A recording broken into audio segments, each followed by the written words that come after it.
우리가 에베소서 강해를 하고 에베소서를 통해서 교회가 무엇인지를 바라보고 여러분이 교회에 된 나 스스로를 바라보는 시간들을 갖고 있습니다.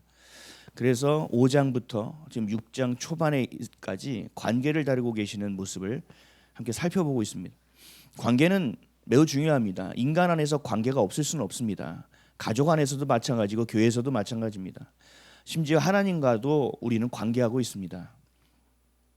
그래서 우리의 삶은 관계로 이루어져 있다고 해도 무리는 없을 겁니다. 근데 이 관계가 온전하여져야 되고 이 관계가 무엇인지를 깨닫기 위해서는 하나님과의 관계를 알아야 합니다. 하나님과 나와의 관계가 어떠한 것인지를 알아야 합니다. 하나님은 누구시고 나는 누구인가? 하나님은 왜 나를 빚으셨고 나는 왜 하나님을 사랑해야 하는가? 하나님은 굳이 나 같은 죄를 왜 부르셨고 왜 나를 끝까지 사랑하는가에 대한 하나님과 우리의 관계가 잘 정립이 돼야 됩니다. 그것이 우리 안에 잘 정립될 때 내 안에 있는 또 다른 나와의 관계가 회복되기 시작합니다. 내 안에 있는 나는 늘 나를 정죄하는 내가 있고 나를 부정하는 내가 있고 나를 끌어안고 나만을 사랑하는 존재가 있습니다. 그 나의 왜곡되고 변질된 나와의 관계가 하나님과의 관계 안에서 건강하게 다시 정립이 되어야 됩니다. 그렇지 않는다면 다른 사람의 시선 가운데 있는 우리의 삶이 될 것이고 하나님이 바라보는 내가 아니라 늘 다른 사람의 시선에 맞추기 위해서 애쓰는 인생, 그래서 비교하는 인생, 또 열등감에서 벗어나지 못하는 인생이 되기 때문에 그렇습니다. 하나님과의 우리와의 관계가 잘 풀리고 정립이 되면 나와 나의 관계가 잘 해석이 되기 시작합니다. 그렇게 되면 가장 친밀한 관계인 가족과의 관계, 그리고 부부와의 관계, 그리고 부모와 자식 간의 관계, 이것이 더 회복되어지는 길로 가게 됩니다. 우리가 단추를 잘못했을 때는 맨 첫 번째 단추를 잘못 끼웠기 때문입니다.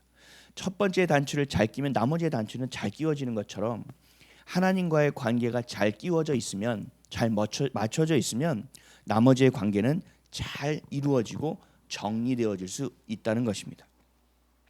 오늘은 그 관계의 마지막입니다. 종과 상전과의 관계, 지금으로 얘기하면 직원과 사장과의 관계, 갑과 을과의 관계로 볼 수 있습니다. 많은 분들이 이 에베소서 말씀을 설교할 때 특히 가정의 달의 설교를 많이 해요. 이제 부모와의 관계, 또 부부와의 관계들이 있기 때문에. 근데 오늘의 본문은 설교를 잘 안 합니다. 왜냐하면 사장과 직원과의 관계, 사장의 편을 들 수도 없고 직원의 편을 들 수도 없고 이게 아주 애매합니다. 그리고 잘 전했다 하더라도 그 사람이 오해하고 들으면 그 말씀이 그냥 물거품처럼 사라지고 목사와 성도와의 관계가 틀어지기 시작합니다. 그래서 이 말씀을 전하는 것은 매우 어렵고 매우 조심스럽기도 합니다. 그럼에도 불구하고 우리는 성경을 있는 그대로 보아야 하고 하나님이 어떠한 마음으로 우리에게 말씀하고 있는지에 대한 의도를 정확하게 알아야 합니다. 그래서 오늘의 본문에 시작하기에 앞서 결론부터 말씀드리면 종은 상전을 주님처럼 대해야 한다. 을은 갑을 주인처럼 대해야 한다. 주님처럼 대해야 한다. 상전, 갑은 을, 종을 동등한 형제로 대하여야 한다라는 것이 결론입니다. 이것이 오늘 본문에 주시는 하나님의 뜻입니다.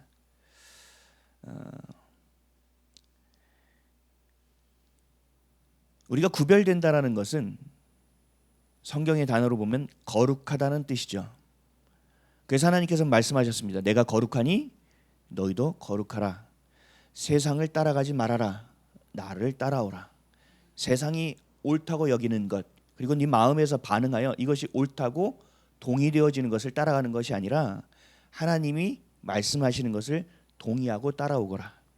그런 자가 세상에서 구별되는 자로 되어질 것이다. 그것을 하나님은 거룩함이다라고 말씀하고 있다라는 거죠. 우리가 갑과 을의 관계에서 을은 늘 당하는 존재, 갑은 늘 을을 쪼는 존재, 상전은 종을 부리는 존재, 종은 상전을 따라가는 존재. 그러나 따라가다가 끝나면 종끼리 모여서 뒷담화하는 존재. 이것이 세상 사람들이 사는 부분이지만 하나님은 이것을 뛰어넘으라는 얘기입니다. 이것에 대한 길이 아니라 하나님께서 주시는 방향을 보라는 것입니다. 그래서 그렇게 살 때 너희는 이 땅에서 구별되는 존재가 될 것이다. 이 땅에서 너희는 거룩한 존재가 될 것이다라는 겁니다. 이것이 하나님께서 성경에서 주시는 관계의 가장 중요한 원리이고 또 하나님께서 우리의 삶에 주시는 사랑의 질서이기도 합니다. 그리고 각자의 것에 충실하되 상대방의 것을 보고 판단하지 말라는 겁니다. 나는 을인데 정말 주님이 말씀하신 것처럼 주님처럼 되는데 저 갑은 뭐야? 내가 정말 남편에게 복종하듯 죽게 하듯 하고 있는데 저 남편은 뭐야? 내가 자녀를 어떻게든 사랑하려고 하는데 자녀는 저게 뭐야? 라고 판단하지 말라는 것입니다. 내가 아내면 아내로서의 본분을 다하고 내가 을이면 을로서의 본분을 다하고 내가 갑이면 갑으로서의 역할을 다하라는 것입니다. 하나님은 나머지 것은 하나님이 하시겠다는 것입니다.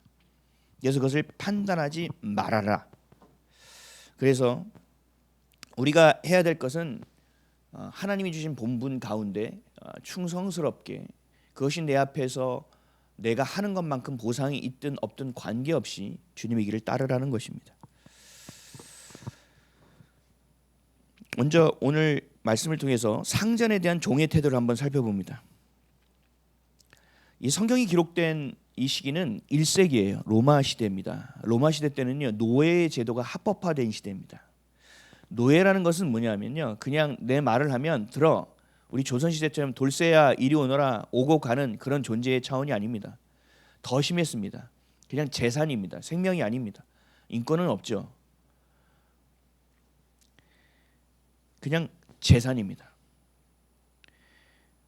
그래서 종이 상전에게 충성하는 것은 매우 당연한 일입니다. 종이 상전에게 복종하고 상전의 말을 따르는 것은 매우 당연한 일입니다. 자신의 의견은 없습니다. 자신의 생각을 가질 수도 없습니다. 자신의 역할을 본인이 정할 수도 없습니다. 자신의 생명조차도 스스로 결정할 수가 없습니다. 이것이 종의 모습이에요. 그런데 성경 말씀을 보면 하나님은 이 노예 제도를 마치 지지하는 것처럼 보여요. 하나님은 종에게 좀 더 주인에게 더 충성하라는 것처럼 느껴져요. 오늘 말씀 5절 말씀을 한번 읽어볼까요? 시작. 종들아 두려워하고 떨며 성실한 마음으로 육체의 상전에게 순종하기를 그리스도께 하듯 하라. 아멘. 두려워하며 떨며 성실한 마음으로 육체의 상전에게 순종하는 거죠. 이건 당연한 거예요. 이 시대도 마찬가지고 지금도 마찬가지예요. 을은 갑이 원하는 대로 가야 되는 거예요. 의견을 개진하지만 갑이 아무리 좋은 의견을 을이 제시하더라도 싫다면 안 되는 거예요. 근데 하나님은 여기다 뭘 더 추가하셨느냐? 그런데 그리스도께 하듯 하라는 것입니다. 이거는 그냥 주인의 상전에게 더 충성하라 이런 의미가 아닙니다. 너는 완전한 종이야. 너 종답게 살아. 이런 뜻도 아닙니다. 그리스도께 하듯이라는 말을 빼면 세상에서 사회에서 동일하게 통용되는 말이죠. 이 그리스도께 하듯 하라는 것이 결국은 하나님의 자녀로서 이 땅에서 구별되는 모습입니다. 종으로 살아가긴 하지만 세상에 있는 종과는 다르게 살아가는, 특별하게 살아가는, 하나님이 원하는 모습으로 살아가는 것으로 구별될 수 있는 구절이라는 거예요. 내 생명을 좌지우지할 수 있는 상전, 근데 그 상전의 생명을 좌지우지할 수 있는 분이 누구라고요? 하나님이라는 것입니다. 그러니까 너희가 상전에게 충성하는 것처럼 보이지만 너희가 지금 상전에게 충성하는 것이 아니라 그 상전의 상전, 그 상전의 생명의 주인 되는 그리스도께 충성하는 것으로 행하라는 것입니다. 그러니까 그냥 일을 해도 그냥 갑이 시켰으니까 내 생각이 있든 말든 그냥 하는 대로 해야지. 주인이 손해를 보든 말든 이게 아니라는 거예요. 더 충성하라는 거예요. 그리스도께 하듯, 하나님께 하듯 우리의 성심을 다하여 진심을 다하여 하라는 것입니다. 세상의 질서에 순응하지만 결국은 그 세상의 질서를 만드신 분이 누구죠? 하나님의 질서에 순응하는 것이 된다는 겁니다. 그 이유는 단순하기도 하고 아주 명확합니다. 하나님은 자신의 생각조차 자신의 것을 어떤 것 하나 선택하고 결정할 수 없는 종에게도 하나님께 충성하고 예배할 수 있는 기회를 주고 있는 겁니다.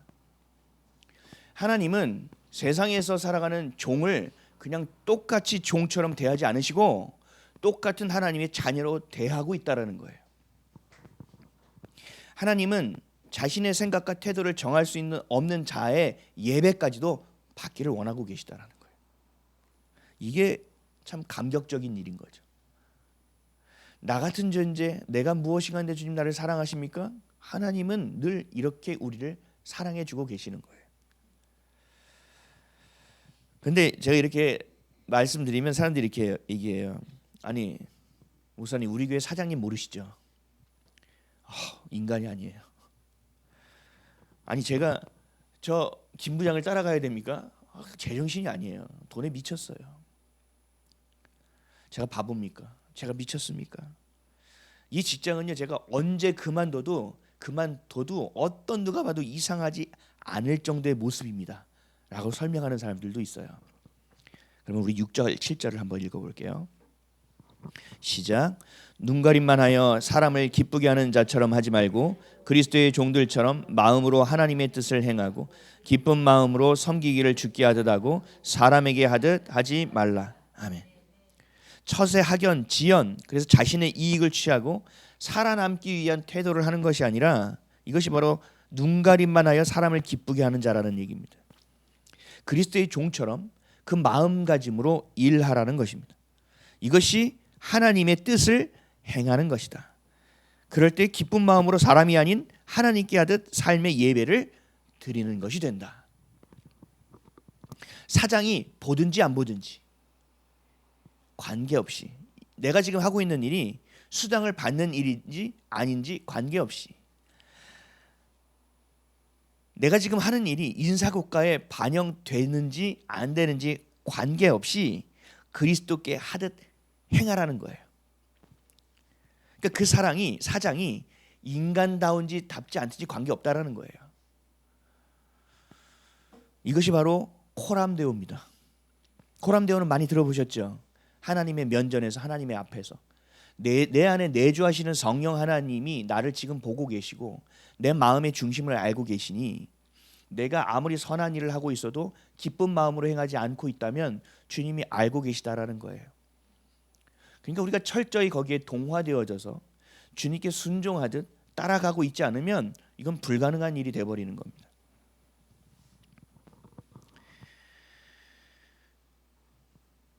어떤 직장에 있든지 간에 오너이든 아니면 부장이든 대리든 계약직이든 아니면 그 회사를 지키는 인포메이션에 있는 아가씨든 관계없이 하나님 모두가 그리스도의 종이라는 거예요. 그래서 오늘 본문을 쓰고 있는 이 바울은 노예와 종들에게 자신의 처지를 보지 말아라. 주인의 눈치를 보지 말아라.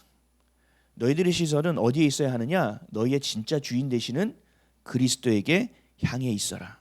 그리고 너희 스스로를 영광스러운 종으로 여겨라. 말씀하고 있는 거예요.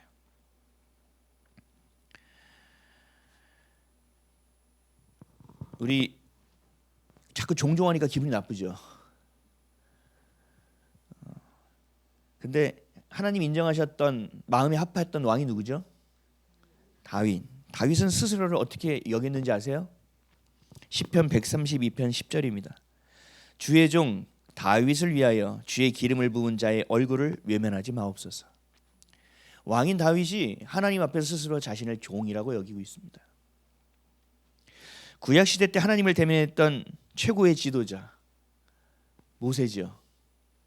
모세는 어떻게 될까요? 열왕기상 8장 53절. 주 여호와여, 주께서 우리 조상을 애굽에서 인도하여 내실 때 주의 종 모세를 통하여 말씀하신 같이 주께서 세상 만민 가운데에서 그들을 구별하여 주의 기업으로 삼으셨나이다.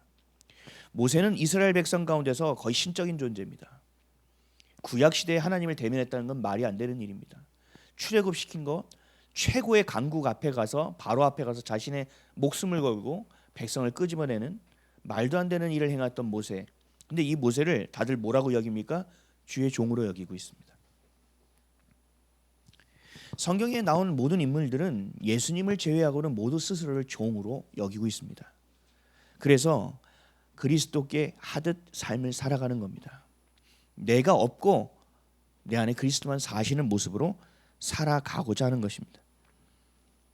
그럼에도 불구하고 하나님은 우리를 그냥 종으로 여깁니까? 너 저쪽 가, 이쪽 가 이렇게 얘기하십니까? 아니요. 하나님 우리를 자녀 삼아 주셨습니다. 때로는 우리를 친구 삼아 주십니다. 그렇다고 여러분 되바라져서 주님 앞에 시건방지게 하면 안 됩니다. 여러분 진짜 종은 누군지 아십니까? 성경에서 진짜 종은 이렇게 정의합니다. 요한복음 8장 34절. 예수께서 대답하시되 진실로 진실로 너에게 이르노니 죄를 범하는 자마다 죄의 종이라. 로마서를 보면 하나님의 뜻을 따라가는 자는 의의 종이라고 말씀하고 있고, 또 이 요한복음을 보면 죄를 범하는 자는 죄의 종이라고 말씀하고 있어요. 결국은 성령에 취하든 수혈에 취하든 하나님을 선택하든 세상을 선택하든 죄의 종이 되든 의의 종이 되든 우리는 반드시 선택해야 된다는 거죠. 근데 하나님은 우리를 종으로 말씀하시지만 네가 죄 가운데 속해 있고 내 아래 속해 있을 때는 죄의 종이 아니라는 말이에요. 내가 어떤 회사에서 어떤 직무를 가지고 있고 어떤 직책을 하고 어떤 권력을 갖고 대접을 받는 인생이라고 하더라도 그리스도를 따르지 않는다면, 말씀을 향한 삶을 살지 않고 있다면, 내가 슈퍼갑이라고 하더라도 하나님을 두려워하고 살지 않는다면 결국은 죄의 종이 되는 것입니다. 그들은 결국은 종입니다. 아무리 도덕적이고 윤리적인 삶을 살고 많은 사람들이 저 사람은 법 없이도 살 수 있다라고 이야기하는 사람이라도 결국은 그 결과는 죄의 종이 되는 것밖에 없습니다. 그래서 우리는 순종하되 순종의 대상과 방향을 명확하게 해야 합니다. 우리의 순종의 대상과 방향은 하나님 한 분이셔야 합니다. 그래서 말씀하시는 거예요. 5절에서 6절입니다. 시작. 종들아 두려워 말고 떨며 성실한 마음으로 육체의 상전에게 순종하기를 그리스도께 하더라. 눈가림만 하여 사람을 기쁘게 하는 자처럼 하지 말고 그리스도의 종들처럼 마음으로 하나님의 뜻을 아멘. 이제 무슨 말씀인지 아시겠죠? 내가 살아가되 그에게 순종하는 것은, 그 상전을 향하는 것은 그 상전을 따라가는 것이 아니라 그 상전의 상전 대신 그리스도를 따라가는 것이다. 그러니까 믿는 자들에게는요 직업의 귀천이 있을 수가 없는 거예요. 직업의 귀천이 있을 수 없습니다. 오직 하나님의 부르심만 존재하는 것임을 믿으시기 바랍니다. 우린 그 부르심에 순종하는 겁니다. 종은 그 말씀에 따르기만 하면 됩니다. 의도도 없어야 되는 거죠. 근데 순간순간 뭐가 올라옵니까? 감정이 올라오기 시작합니다. 어떤 때는 매우 불쾌합니다. 그리스도에게 하듯 하다가 어떨 때는 매우 불쾌합니다. 그리스도에게 하듯 충성하고 선함을 베풀다가 어떤 날은 분노가 일어나기 시작합니다.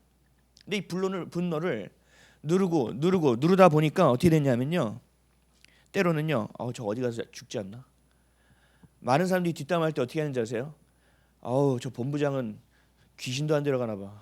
귀신은 뭐해? 이런 얘기들을 하는 것을 예전에 많이 들었습니다. 근데 하나님은 그럼에도 불구하고 주인을 향해서 여러분 행동만 순종하는 것이 아니라 마음도 따라가야 된다는 거예요. 7절입니다. 시작. 기쁜 마음으로 섬기기를 주께 하듯 하고 사람에게 하듯 하지만 너무 많은 것을 요구하죠. 여러분 예수 믿는 게 쉬운 겁니까? 매우 어렵다니까요. 근데 이게 가능한 일이에요? 몸은 따라가죠. 근데 예이 사장님, 예이 하면서 할 수는 있죠. 근데 내 마음도 같이 동의해야 되잖아요. 기뻐해야 되잖아요. 이게 되냔 말이에요. 이게 가능한 일이냔 말이에요. 그 상전에겐 그렇게 할 수 없죠. 그래서 뭘 보라는 거예요? 그 위에 계신 그리스도를 보라는 거예요. 부모가 자녀에게 얘기합니다. 야, 지금 공부해야 돼. 지금 자야 돼. 지금 먹어야 돼. 이거는 해야 돼. 얘기하면 자녀들은 어떻게 들어요? 알고 있다고. 그리고 어떻게 돼요? 내공을 익혀서 왼쪽 귀로 들어온 것은 오른쪽 귀로 나갈지어다. 이제 이러면서 내공이 막 생기기 시작하죠. 근데 부모가 이 말을 하는 건 뭐예요? 위하고 사랑하기 때문에 하는 말인데 못 알아듣는 거죠. 여러분 보이는 부모에게도 순종하지 못하는 자녀가 보이지 않는 하나님께 순종할 수 있겠습니까? 그래서 성경은 그 부모와 자녀의 관계를 통해서 자녀는 부모에게 순종하라는 거예요.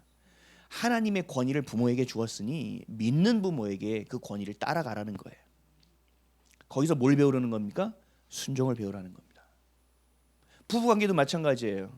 아내들은 남편에게 죽게 하듯하고 거의 복종하라고 하시죠. 기분 너무 안 좋죠. 남편은요, 아내를 사랑하되 그리스도가 교회를 사랑하듯 하라. 이건 되게 쉬워 보이죠. 아니, 이게 더 어려운 일입니다. 생명을 줘야 되는 일입니다. 더 쉽지 않은 일이죠. 근데 이것을 순종하라는 겁니다. 부부관계 안에서도 서로 간에 순종을 배우는 겁니다. 그걸 통해서 하나님 뭘 가르치시는지 아세요? 연합을 가르치고 계시는 거예요. 부부간의 연합을 가르치시고 계시고, 부모와 자식 간의 연합을 가르치시고, 하나님과 우리가 어떻게 연합해야 되는지를 가르치시고, 교회 안에서 성도들이 어떻게 연합해야 되는지를 가르치고 계시는 거예요.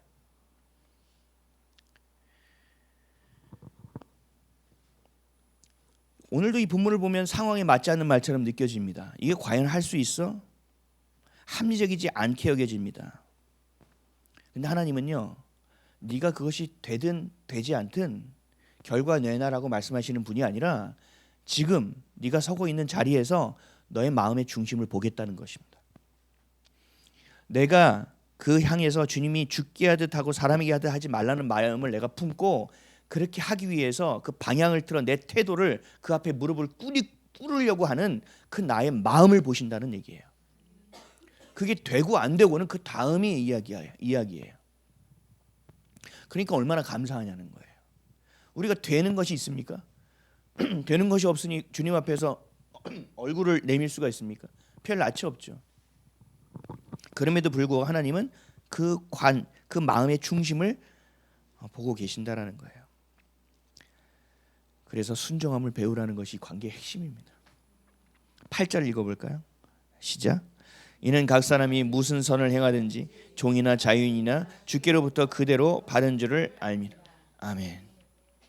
그렇게 그리스도에게 하듯 상전에게 하듯 하면 그것을 받으신 주님이 그 선한 마음, 마음의 중심, 그 귀한 마음을 주님께서 기쁨으로 받으시겠다는 얘기입니다. 이 정말 감사한 일이에요, 여러분. 여러분 말씀 가지고 삶에서 막 부딪히고 막 싸워 보셨어요?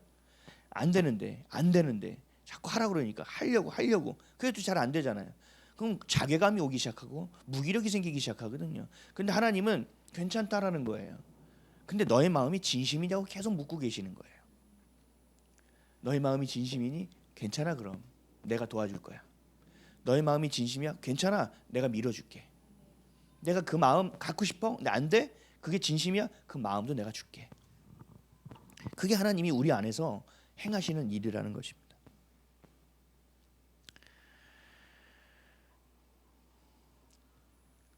종이 상전에게 충성하는 것은 당연한 것이죠.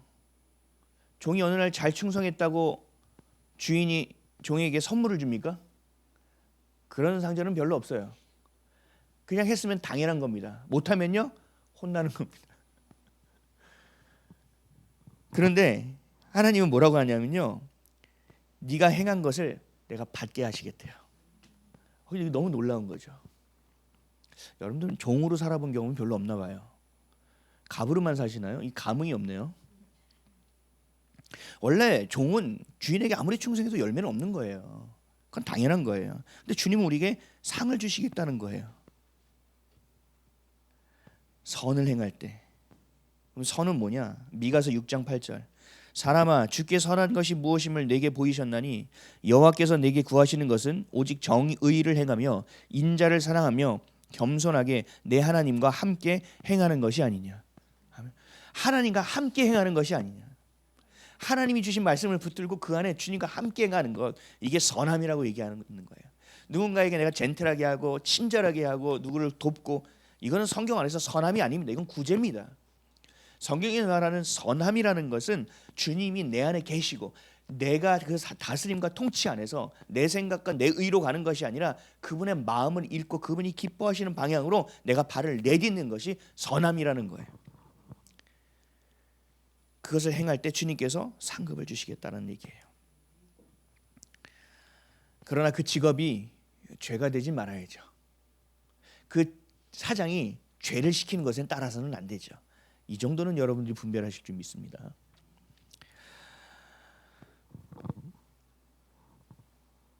우리는 상급을 이미 받았습니다. 저는 예전에 악인들, 하나님을 믿지 않는 사람들이 너무 잘 되는 거예요. 여러분 주변에도 그런 사람 많죠.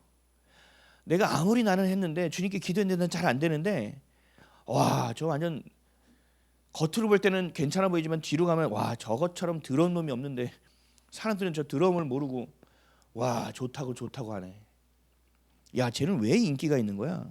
이런 생각을 할 때가 있어요. 저는 그것 때문에 하나님이 정말 공평하신 분인가? 하나님의 공의가 정말 있는 것인가? 이런 생각을 참 많이 했거든요. 근데 성경에 보니까 이런 말씀이 있더라고요. 주님께서 뭐라고 하셨냐면 악인은 이미 그 죄의 값을 받았느니라. 뭘 받았어? 내 눈에 너무 멀쩡하게 세상에서 잘 살고 있는데 또 차 바꿨다 그러고 완전 누리고 사는데 내가 더 억울한 느낌이 드는데 뭘 죄를 받았어요? 다시 보고 또 보니까 어떤 마음을 주시냐면요. 얘는 나를 모른다. 얘는 나와 함께 할 수 있는 자가 아니다. 그래서 얘는 죄값을 이미 받은 거예요. 이해되세요? 반대로 우리가 지금 무언가가 없어도 상급이 내 눈에 보여지지 않아도 너의 상급은 이미 받았느니라. 왜요? 내가 너와 함께하고 있으니까.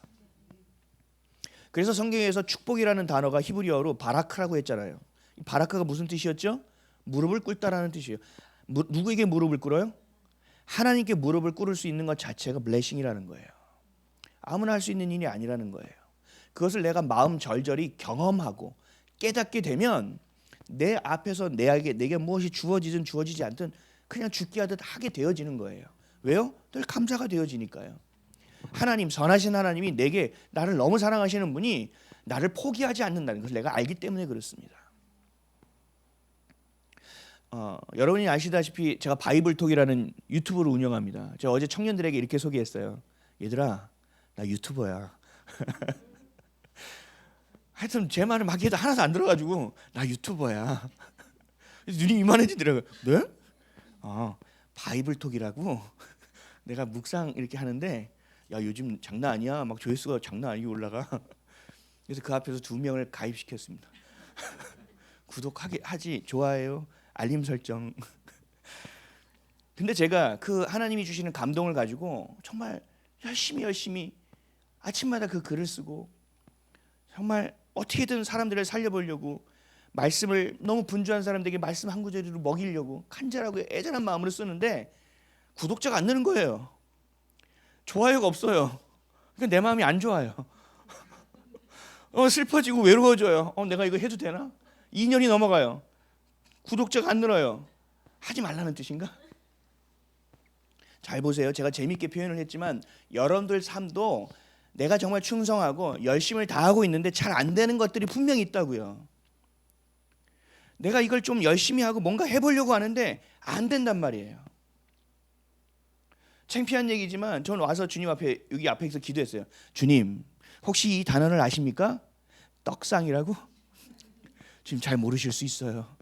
요즘 유행하는 단어인데요. 한 방에 이게 팡 터지는 걸 떡상이라고 합니다. 주님, 제가 잘 나가려고 하는 게 아니라 좀 영향력 좀 끼칠 수 있는 목사가 되게 좀 해주세요. 이렇게 기도한 적도 있어요. 근데 하나님은 이렇게 보시는 거예요.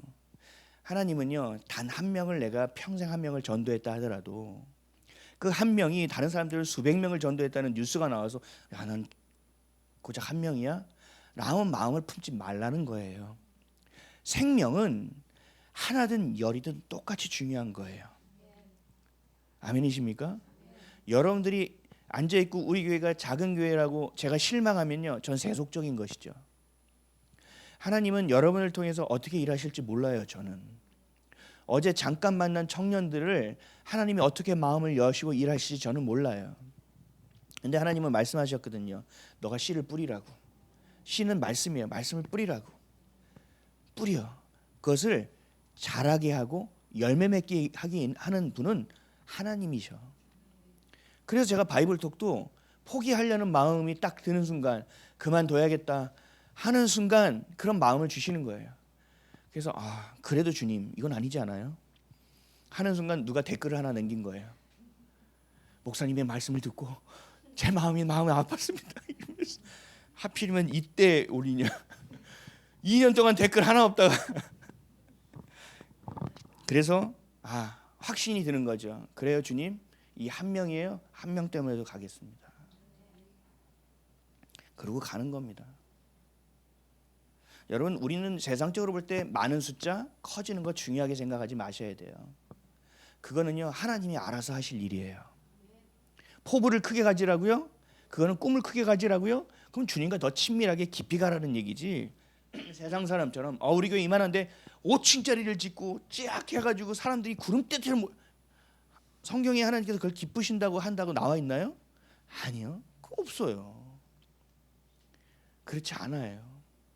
여러분들 하나님의 마음을 잘 아셔야 돼요. 하나님의 마음 가운데 있어야 돼요. 얼마 전에 싱어의 개인이 끝났어요. 전 그 프로를 너무 사랑합니다. 세상 노래를 잘 안 듣지만 그 프로 할 때 세상 노래를 좀 들어요. 어쩔 수 없이. 내가 가수예요. 음반도 냈어요. 근데 아무도 내 노래를 들어주지 않아요. 그 마음이 제가 그걸 동감하는 거예요. 공감하는 거예요. 전 목사예요. 설교예요. 아무도 듣지를 않아요. 가서 옳은 소리를 해줘도요, 듣지 않아요. 당신 같은 목사가 얘기하는 건 내가 한번 생각은 해볼게. 만약에 제가 여의도 순복음교회 당회장 담임 목사님이에요. 얘기하면 이 사람이 들을까 안 들을까요? 또 달라질 수도 있겠죠. 듣지 않아요. 그래서 제가 싱어 개인에 푹 빠져서 들어요. 제 마음, 저 사람 마음 내가 알 것 같아. 저 사람 마음을 알 것 같아. 거기서 저는 영감을 참 많이 얻거든요. 제 안에 깨닫게 해주시는 게 있어요. 봐, 너도 그렇게 봤지? 아니잖아. 맞아요. 그 사람이 고백하는 거예요. 맞아요. 노래 가사가 때로는 성경 말씀처럼 다가올 때가 있어요. 어제도 실시간 방송 하셨죠? 피곤해서 한 곡만 들었어요. 유튜버세요. 가수시고. 그래서 한 곡 들었어요. 댓글 남기려다가 놀라실까 봐 댓글 안 남겼어요. 하나님이 주신 길은요, 묵묵히 걷는 거예요. 그리고 그 한 명 한 명에게 감동을 전하는 일이에요. 그들의 마음을 폭신폭신하게 만드는 일이에요. 그리고 그 사람들이 하나님의 말씀을 전달받아 폭신폭신한 마음에 씨가 심겨지면 그 사람은 사는 거예요. 너무 귀한 일이잖아요. 그렇죠? 우리가 사는 삶의 자리도 동일하다는 거예요. 사장 보지 마. 상사 보지 마. 그 값 보지 마. 안 되는 거 조회수 보지 마. 지금 네가 가는 길이 내가 원하는 길이고 내가 기쁘게 하는 일은 가. 내가 채워줄게. 너무나 당연한 일이지요. 상급받을 일이 아니에요. 예수님도 이렇게 말씀하셨어요. 누가복음 17장 7절에서 9절. 너희 중 누구에게 밭을 갈거나 양을 치거나 하는 종이 있어 밭에서 돌아오면 그더러 곧 와 앉아서 먹으라 말할 자가 있느냐. 도리어 그더러 내 먹을 것을 준비하고 띠를 띠고 내가 먹고 마시는 동안에 수종 들고 너는 그 후에 먹고 마시라 하지 않겠느냐. 명한 대로 하였다고 종에게 감사하겠느냐. 안 한다라는 거예요. 모든 사람이 당연하게 여겨요. 저도 직장 생활을 꽤 오래 했습니다. 충성을 다했습니다. 당직도 크리스찬이라고 저한테 막 시키는 거 순종하는 마음으로 했습니다. 근데 아무도 고마워하지 않아요. 수당도 없어요. 보수도 없어요. 대가도 없어요. 시험에 많이 들었었어요. 당연하다는 거예요, 세상에서. 그래서 여러분, 소망은 하나님께 있는 줄 믿으셔야 돼요. 우리 공부도 마찬가지죠. 우리 학생들, 내가 최선을 다하면 최선을 다한다고 성적이 나오나? 그렇지 않아요. 내가 뭔가 충성을 다하면 그 충성에 열매가 있을 거라? 그렇지 않아요. 그것은 누가 주셔야 되는지 아세요? 그건 하나님께 있어요. 그래서 우리는 다른 이름의 소망을 찾을 수 없어요. 예수님께 소망을 찾아야 돼요. 하나님의 종인 우리가 주인인 하나님께 순종하는 것이 당연한 거지만, 회사 안에서 갑과 을 가운데서 순종하는 것이 당연하지만, 하나님께 있을 때 주의 마음으로 행할 때, 주님이 주신 마음으로 주님을 기뻐함으로 행할 때, 하나님은 이 땅이 아니라 하나님 나라에서 상금 주기를 원하신다라는 것입니다. 그럼에도 우리는 늘 종의 태도를 가져야겠죠. 누가복음 17장 10절. 이와 같이 너희도 명령받은 것을 다 행한 후에 이르기를 우리는 무익한 종이라 우리가 하여야 할 일을 한 것뿐이라 할지니라. 주님께 맘먹는 자가 아니라 주님이 맘먹는 자가 되었을 때 그 가운 거에서 우리가 기쁘고 즐겁고 친밀한 관계를 갖되, 나는 종이구나라는 것을 놓쳐서는 안 된다는 얘기예요. 우리가 주님께 충성해요. 그런데 대가를 바라고 있어요. 그럼 이것은 선한 일일까요? 아니죠. 그러니까 종의 태도로 내가 태도로 내 마음의 중심을 볼 수 있는 거예요. 로마서 4장 4절은 뭐라고 말씀하시냐면요. 일하는 자에게는 그 삭이 은혜로 여겨지지 아니하고 보수로 여겨지거니와. 하나님의 일을 똑같이 해요. 근데 목사가 월급 받으려고 해요. 우리 가정을 먹여 살리려고 이 자리에 있어요. 이것은 보수예요. 이것을 삭군이라고 하는 거예요. 목사는 그것도 당연히 우리에게 삶에 반드시 필요한 일이지만 더 중요한 것은 뭐냐? 주님을 기뻐하게 하는 일을 해야 돼요. 주님이 목사에게 기뻐하는 일은 말씀의 가운데서 보화를 캐내어 여러분들에게 먹이고 그 말씀을 내가 잘 먹어서 소화시켜서 여러분들에게 요리로 제공하는 것이고, 여러분들이 졸고 있을 때 적이 오면 적이 왔다고 나팔을 불어서 깨워야 되는 일이고 생명을 살리는 일을 하는 것이라는 거죠. 근데 그 대가를 내가 보고 이 대가로 막 기뻐한다는 것은 결국은 내 마음의 중심이 어디 있었다는 얘기예요? 보상에 있었다라는 얘기예요. 합당한 선을 행하였다면 수당을 주든 안 주든 관계가 없어야 돼요. 내가 합당한 일을 했다면 누구의 칭찬이 있든 관계가 없어야 돼요. 은혜로 여겨야 돼요.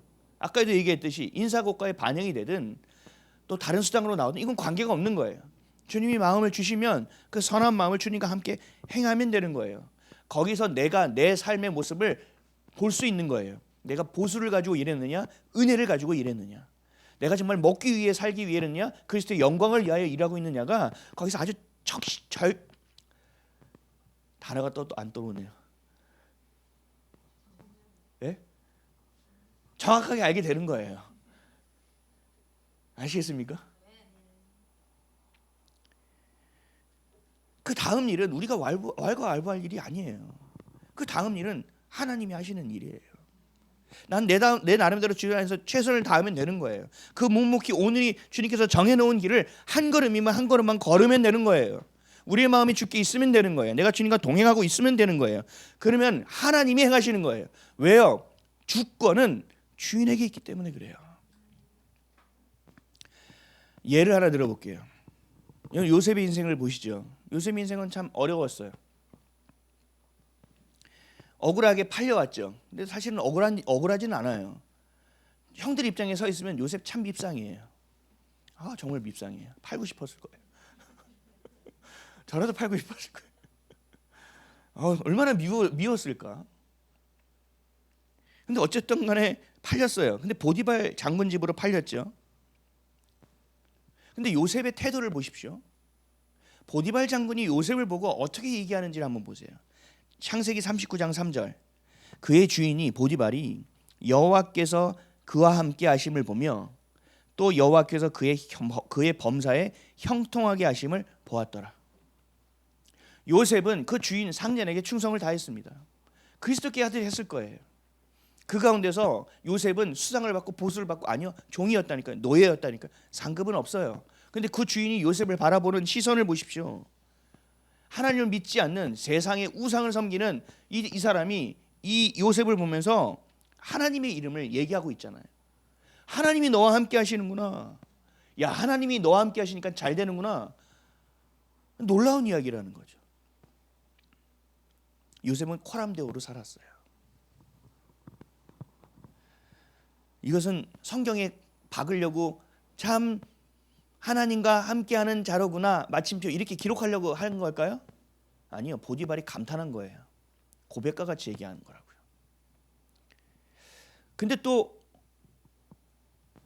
그 가운데서 또 풀려나면 참 좋은데 풀려나지 않았죠. 감옥으로 들어갔죠. 이제는 보디발의 아내가 요셉이 너무 준수하여 성적으로 유혹했는데 내가 어찌 하나님께 득지하리까 하고 옷을 던져놓고 도망가가지고 이제는 겁탈한 자로, 진짜 이건 억울한 거죠. 그래서 감옥에 갇힙니다. 그 감옥에 갇혔을 때 요셉은 또 어땠을까요? 변함이 없었어요. 전옥, 감옥을 관리하는 수장이 요셉의 태도를 이렇게 얘기합니다. 창세기 39장 23절. 간수장은 그의 손에 맡긴 것을 무엇이든지 살펴보지 아니하였으니 이는 여호와께서 요셉과 함께 하심이라. 여호와께서 그를 범사에 형통하게 하셨더라. 아멘. 간수장은 요셉에게 맡긴 것을 확인조차 하지 않았어요. 그 정도로 믿었어요. 그 정도로 요셉은 성실했고 신실했고 정직했어요. 부지런했어요. 수상을 바라고 한 걸까요? 이건 종도 아니에요. 죄인인데.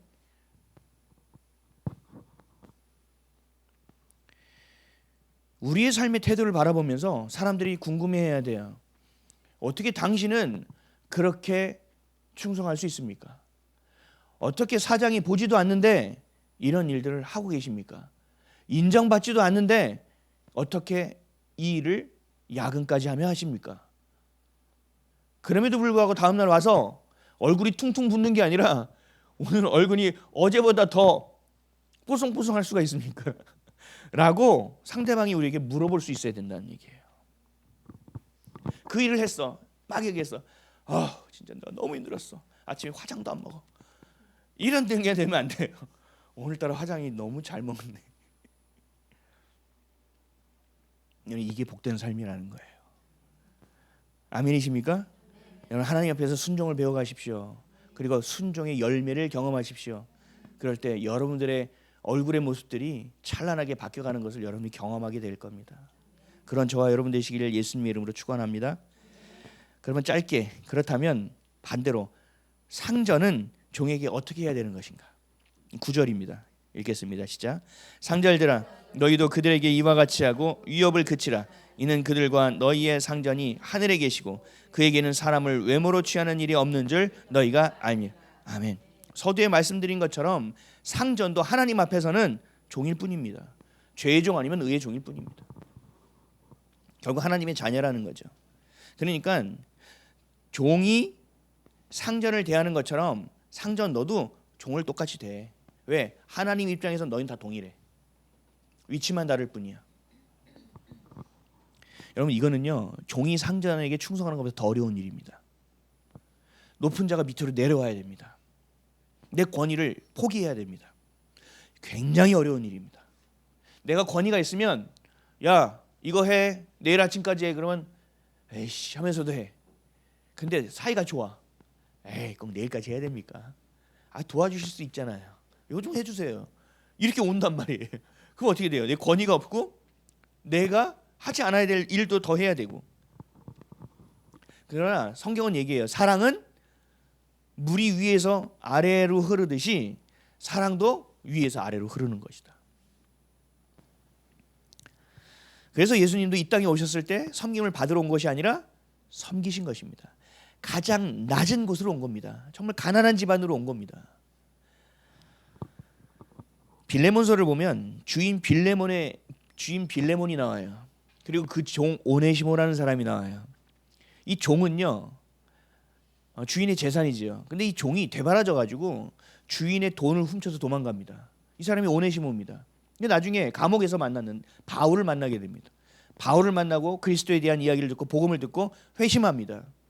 그래서 이 바울은 오네시모를 빌레몬에게 보냅니다. 그러면서 뭐라고 하냐면요. 빌레몬서 1장 16절에서 17절.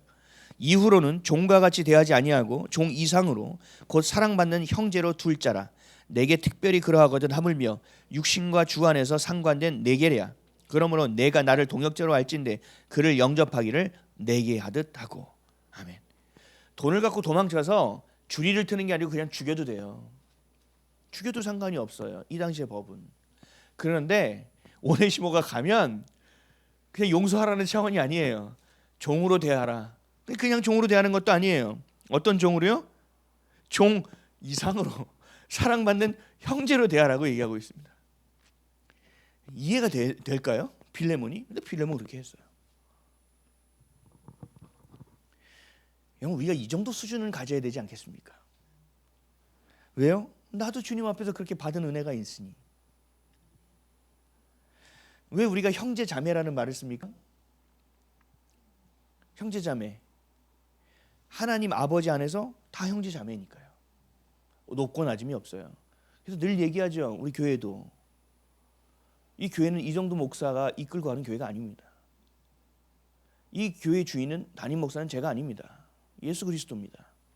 우린 그 안에서 충성스럽게 그 길만 따라가면 됩니다. 전 그 가운데서 하나님께서 입의 역할을 맡은 자입니다. 맨 앞에 세운 자일 뿐입니다. 그렇다고 저를 무시하면 안 되겠죠. 순종을 배우셔야 됩니다. 근데 이 종이 상전에게 선한 마음으로 순종하는 것도 쉽지는 않은데 상전이 종에게 동일한 태도를 갖는다는 건 참 어려운 일이죠. 마가복음 10장 13절에서 45절 너희 중에는 그렇지 않을지니 너희 중에 누구든지 크고자 하는 자는 너희를 섬기는 자가 되고 너희 중에 누구든지 으뜸이 되고자 하는 자는 모든 사람의 종이 되어야 하리라. 인자가 온 것은 섬김을 받으려 함이 아니라 도리어 섬기려 하고 자기 목숨을 많은 사람의 대속물로 주려 함이니라. 아멘. 제가 이 구독자가 안 생겨서 고민을 하고 있는데 우리 딸도 유튜버예요. 근데 딸이 조언을 해주는 거예요. 이렇게 있으면 안 돼요. 컨텐츠를 다양하게 해야 돼요. 그래서 막 얘기를 해요. 그러면서 저한테 제 안에 꽂힌 말이 하나 있어요. 뭐냐면요. 아빠도 다른 사람의 가서 게시물을 보고 댓글을 남겨야 돼요.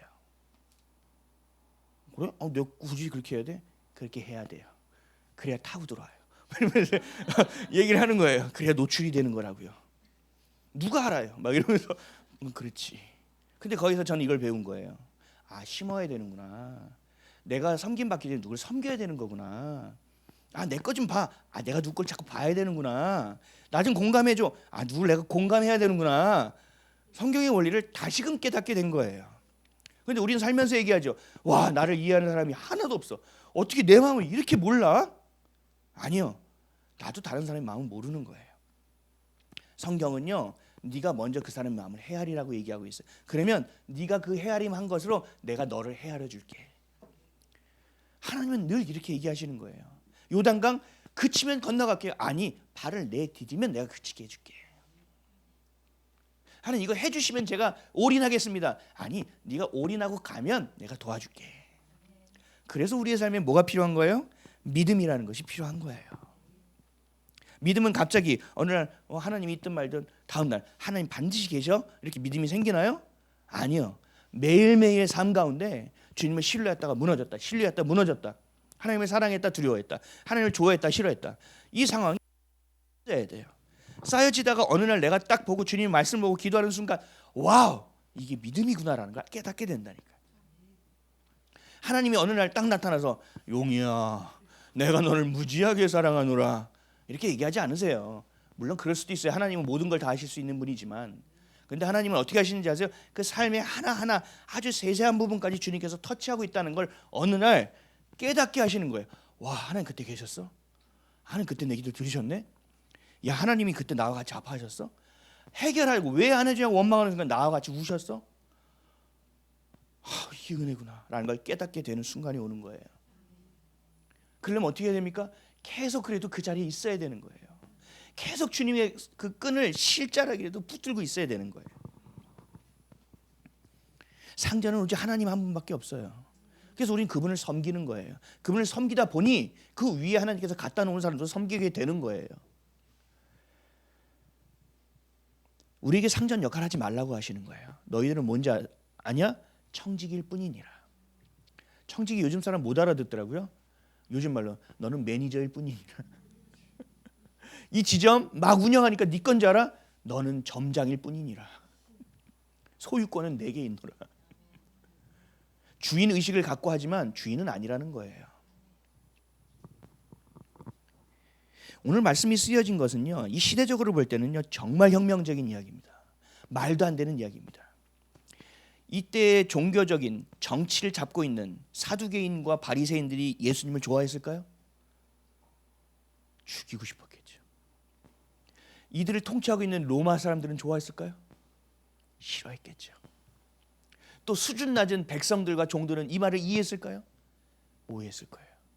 예수님은 모든 사람들의 적이 되면서까지도 이 말씀을 하고 계시는 거예요. 하나님 아버지는 빈부귀천이 없단다. 남녀노소가 없단다. 너의 마음의 중심을 보신단다. 그러니까 지금 너의 마음을 내게 가져오거라. 내가 너의 마음을 받는 것으로 내가 원하는 것이 아니라 그래야 네가 내 마음을 알 수 있게 된다. 내게 눈 좀 맞춰라. 나를 좀 사랑해봐라. 그러면 네가 눈을 맞추는 순간 내가 너를 얼마나 사랑한지를 깨닫게 될 것이다.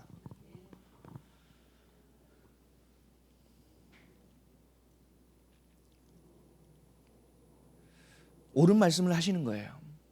근데 옳은 말씀은요, 늘 귀에 거슬려요. 좋은 말씀은요, 늘 귀에 거슬려요. 여러분 이걸 잘 아셔야 돼요. 그래서 어떻게 해야 되느냐, 그 말을 들으면 마음에 감동이 있든 없든 기분이 나빠도 마음에 감동이 있는 거예요. 그걸 가지고 가시라고요. 그래서 집에서 상 딱 피고 그 앞에 올려놓고 주님, 자, 주님 한번 보세요. 기도하라고요. 주님 이게 맞아요? 따지듯이 기도해도 돼요. 삿대질도 좀 해보세요. 최강이라는 탤런트 아시죠? 영화배우. 옛날에 알코올 중독이었대요. 혼자 마시기 적적하여 술잔을 한 잔 앞에다 놓고 하나님도 한 잔 하세요 하면서 그 술자리에서 기도했대요. 근데 하나님은 그 기도를 들으셨다는 게 중요한 거예요. 최강희는 지금 나가서 길거리에서 복음을 전하는 사람이 됐습니다. 극적인 것 같죠? 아니요. 그 세월이 장난이 아니었을 거예요. 얼마나 불안하게 살았을까? 얼마나 두렵게 살았을까? 얼마나 외롭게 살았을까? 자신의 위치도 있으니 알코올 중독자라는 게 보여져서는 안 되는, 얼마나 외로웠을까 싶어요. 하나님은 여러분을 만나길 원하십니다. 하나님은 여러분과 함께 하길 원하신다니까요. 성경책에만 기록되어 있는 게 아니에요. 저희 절에 있는 불상과 같은 존재가 아니에요. 하나님은 여러분 안에 내주하기를 원하세요. 여러분과 함께 공유하기를 원하세요. 그 연합을 원하시는 거예요. 근데 그 연합의 비밀이 어디 있냐? 관계에 있는 것이고, 그 안에 사랑이 있는 것, 사랑의 질서 안에 있는 것이고, 그 친밀함에 있다라는 것입니다. 어서 와. 그 가운데 서서 성령은 하나님 뭐라고 하시는지, 겸손하게 주님의 뜻을 따르라. 상전이 너를 형제처럼 대해줘도 겸손해라. 디모데전서 6장 2절, 믿는 상전이 있는 자들은 그 상전을 형제라고 가볍게 여기지 말고 더 잘 섬기게 하라. 이는 유익을 받는 자들이 믿는 자요 사랑을 받는 자임이라. 너는 이것들을 가르치고 권하라. 아멘. 어떤 상전이요? 믿는 상전이요. 여러분들 어디를 가든 믿는 상전들이 되시기를 축복합니다. 어디 가든지 간에 그들을 품으십시오. 포용하십시오. 이렇게 하면 복음을 전하면 듣겠지, 이런 술수를 쓰지 마십시오. 우리의 삶이 그냥 그리스도에게 하듯 하면 됩니다.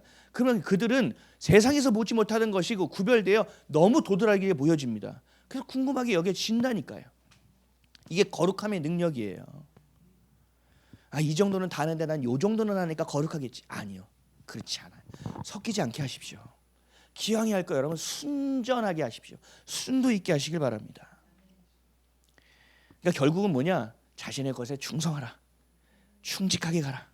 너의 삶의 자리는 내가 갖다 올려놓은 거고, 삶엔 우연이 없으니 그 가운데서 묵묵히 나를 보며 한 걸음씩 걸어봐라. 우리 사랑하는 아이비 가족 여러분, 성도 여러분, 이 관계 시리즈를 통해서 하나님과 우리의 관계, 또 내 안에서 나와의 관계, 또 부부간의 관계, 부모와 자녀 관계, 또 오늘 살펴본 상전과 종의 관계로 하나님이 말씀하고 계시는 것은 사랑의 질서입니다. 그 질서 안에서 순종을 가르치고 있습니다. 그 순종 가운데서 연합을 바라보고 계십니다. 이것이 우리 삶의 뼈대가 되어야 되고, 이것이 교회의 뼈대가 되어야 합니다. 그리고 이것이 가정의 축이 되어야 합니다. 이것이 사회와 국가의 기반이 되는 것입니다. 그래서 결국은 믿는 자들이 상전이 되는 관계로 가장 올라가야 됩니다. 그리고 바닥에 있을 때 난 바닥이니까 올라가야 돼. 아니요. 하나님께서 거기 있으면 거기서 충성을 다하면 되는 것입니다. 예전에 70년도에 신학교에서 싸웠습니다. 고지론과 미답지론. 미답지론, 테레사 수녀처럼 어려운 곳으로 가야 돼. 어두운 곳으로 가야 돼. 낮은 곳으로 가야 돼. 다 버리고 낮은 곳으로 갑시다. 고지론, 아니야. 영향력을 끼쳐야 돼. 올라가야 돼. 사장이 돼서 우리 회사는 예배드립니다. 우리 회사는 이렇게 됩니다. 내가 회장이 돼가지고 어이 이사원 예수 믿나? 이렇게 마음에 울림이 있게 해야 한다. 그래서 미답지론과 고지론이 막 싸웠어요. 누가 맞느냐? 누가 맞아요? 자, 미답지론 손 들어보세요. 낮아지기 쉽진 않으세요? 고지론, 이건 뭐예요? 아무것도 안 들어요. 뭐예요? 이게 교회입니까? 둘 다 맞는 거예요. 하나님이 주신 자리에서 충성하라는 얘기입니다. 종은 종대로, 상자는 상자대로, 아내는 아내대로, 남편은 남편대로. 이것이 바로 교회입니다. 그렇게 살아가는 것이 뭐예요? 예배입니다.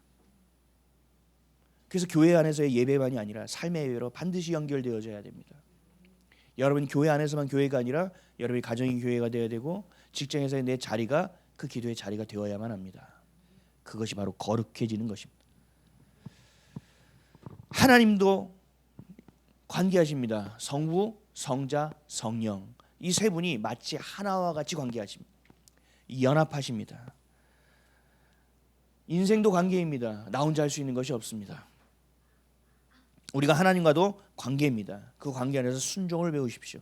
그 관계 안에서 사랑의 질서를 배우십시오. 그 가운데서 연합됨을 경험하십시오. 그래서 매일 교회로 빚어지시고 또 하나님의 몸된 교회로 세워져가는 저와 여러분 되시기를 주의 이름으로 간절히 축원드립니다.